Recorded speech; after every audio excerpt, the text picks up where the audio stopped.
बिहार पंचायत चुनाव को लेकर के सरकार ने कर दिया है सबसे बड़ा ऐलान। चुनाव से पहले न तो पंचायतों का परिसीमन होगा और न ही पंचायत क्षेत्रों की सीमाओं में कोई बदलाव किया जाएगा। लेकिन सबसे बड़ा सवाल यह है कि नया आरक्षण रोस्टर कैसे बनेगा? क्या पुराने आरक्षण पर ही चुनाव होंगे या नया रोस्टर जारी होगा? आइए जानते हैं पूरी और सटीक जानकारी। नमस्कार, मैं हूं मृत्युंजय। आप देख रहे हैं बोल बिहार मीडिया। बिहार में होने वाले आगामी पंचायती चुनाव जो है उसको लेकर के लंबे समय से कई तरह की चर्चाएं चल रही थी। सबसे बड़ा सवाल यह था कि क्या चुनाव से पहले पंचायतों का परिसीमन किया जाएगा या नहीं। अब इस पूरे मामले पर सरकार ने स्थिति पूरी तरह साफ कर दी है। पंचायती राज मंत्री दीपक प्रकाश ने यह स्पष्ट घोषणा की है कि आगामी बिहार पंचायत चुनाव बिना परिसीमन के ही कराए जाएंगे। यानी जिस पंचायत की सीमा पिछले चुनाव में थी उसी सीमा के आधार पर इस बार भी चुनाव संपन्न होंगे। पंचायतों की सीमाओं में किसी प्रकार का बदलाव नहीं किया जाएगा। सरकार का कहना है कि यदि परिसीमन कराया जाता तो नई सीमाएं तय करने, आपत्तियां सुनने और अंतिम सूची जारी करने में काफी समय लगता।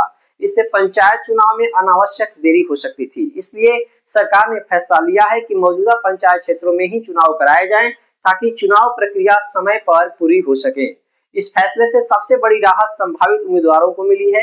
अब उन्हें नई पंचायत सीमाओं का इंतजार नहीं करना पड़ेगा और वे अपने वर्तमान पंचायत क्षेत्र तथा मौजूदा मतदाता आधार को ध्यान में रखते हुए चुनाव की तैयारी कर सकेंगे। अब बात करते हैं सबसे अहम मुद्दे आरक्षण रोस्टर की।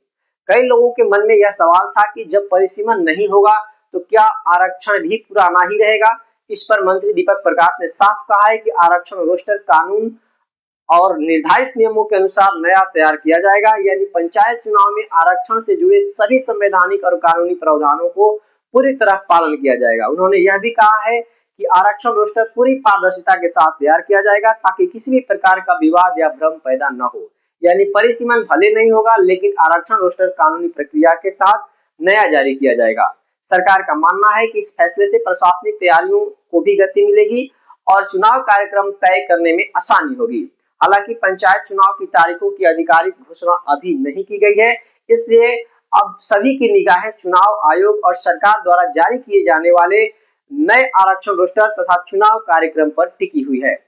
तो कुल मिलाकर बड़ी खबर यह है कि बिहार पंचायत चुनाव पुराने पंचायत क्षेत्रों में ही होंगे, यानी बिना परिसीमन के चुनाव कराए जाएंगे, लेकिन आरक्षण रोस्टर नया होगा और उसे कानून के अनुसार ही पारदर्शिता के साथ तैयार किया जाएगा। अब देखना दिलचस्प होगा कि सरकार नया आरक्षण रोस्टर और चुनाव की तारीखों का ऐलान कब करती है। आपको क्या लगता है, सरकार का यह फैसला सही है? अपनी राय हमें कमेंट बॉक्स में जरूर बताइए। ऐसे ही बिहार की हर बड़ी और भरोसेमंद खबर सबसे पहले पाने के लिए बोल बिहार मीडिया को सब्सक्राइब करें। वीडियो को लाइक और शेयर करना बिल्कुल न भूलें। धन्यवाद।